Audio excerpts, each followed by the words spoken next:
క్రీస్తు పూర్వం 400 సంవత్సరాల నాటి కాలం. ఉత్తర భారతదేశంలో హిమాలయ పర్వతాల తర్వాత అటవీ ప్రాంతాల్లో ఒక చిన్న రాజ్యం ఉండేది. అది నాగభైరవపురం. ఆ రాజ్యంలో మహారాజు విక్రమసేన తన పరిపాలనలో ప్రజల్ని కన్నబిడ్డల్లా చూసుకునేవాడు. ఈ రాజ్యంలోనే 1000 యోజనాల దూరంలో ఒక పురాతన గుహ ఉంది. దానికి నాగ గుహ అని పేరు. ఎవరు ఆ గుహలోకి వెళ్ళినా తిరిగి రాలేరు అనే ఒక అపోహ ఉండేది. రాజ్యంలో ఉన్నవారంతా ఆ గుహ పట్ల భయం కలిగి ఉండేవారు. ఆ రాజ్యంలోనే ఉన్న యువకుడు అష్టాదశ విద్యల్లో ప్రవీణుడు అయిన యువరాజు విరాట్. తన తండ్రి మహారాజు విక్రమసేన చేతుల మీదుగా సంస్కార దీక్ష తీసుకుంటాడు. తర్వాత దేశ చరిత్రను తెలుసుకునే దిశగా ప్రయాణం మొదలు పెట్టమని చెబుతాడు మహారాజు. యువరాజు ప్రయాణానికి సిద్ధం చేసుకోవాలని బయలుదేరే ముందు ప్రాంతాలు, దేశంలో ఉన్న మనుషుల గురించి తెలిపే గ్రంథాలను రాజకోశాగారంలో ఉన్నాయని, వాటిలో ప్రధానమైనవి, ప్రమాదకరమైనవి తెలుసుకోవాలని చెబుతాడు మహామంత్రి. ఒకరోజు యువరాజు విరాట్ రాజకోశంలో పురాతన గ్రంథాలను తవ్వుతూ అక్కడ నాగ విగ్రహం కనబడుతుంది. దాని కింద ఒక గుండ్రని తాళం ఆకారం ఉంటుంది.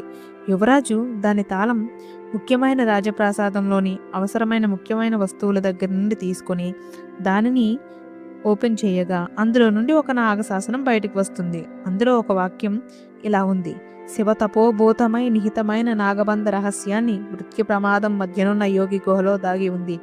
దానిని పొందేవాడు ప్రపంచానికి వెలుగును విరజమ్మగలడు అని. విరాట్ దానిలోని నిగూఢమైన అర్థాన్ని గ్రహించి దానిలో దాగిన రహస్యాన్ని తెలుసుకోవాలనే తపనతో నాగగుహలోకి వెళ్లాలని నిర్ణయించుకున్నాడు. అదే విషయాన్ని మహారాజుతో చెప్పగా మహారాజు విక్రమసేనుడు యువరాజు విరాట్తో, వద్దు యువరాజా, మీరు ఈ సువిశాల సామ్రాజ్యానికి కాబోయే మహారాజు. ఆ నాగగుహకు వెళ్ళి నాగనిధి, నాగ శాసనాలను తేవడం అసాధ్యం.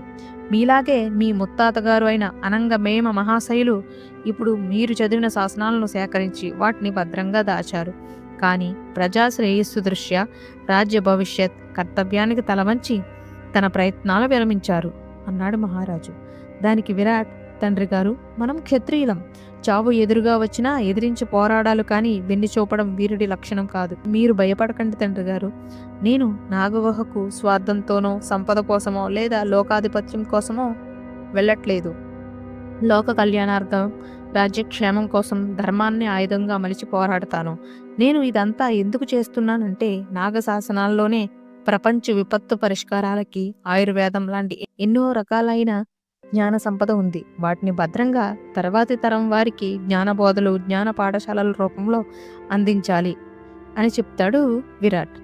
అలా మహారాజు ఎన్ని చెప్పినా యువరాజు విరాట్ ఆయనకు సర్ది చెప్పి ఒప్పించి వెళ్తాడు.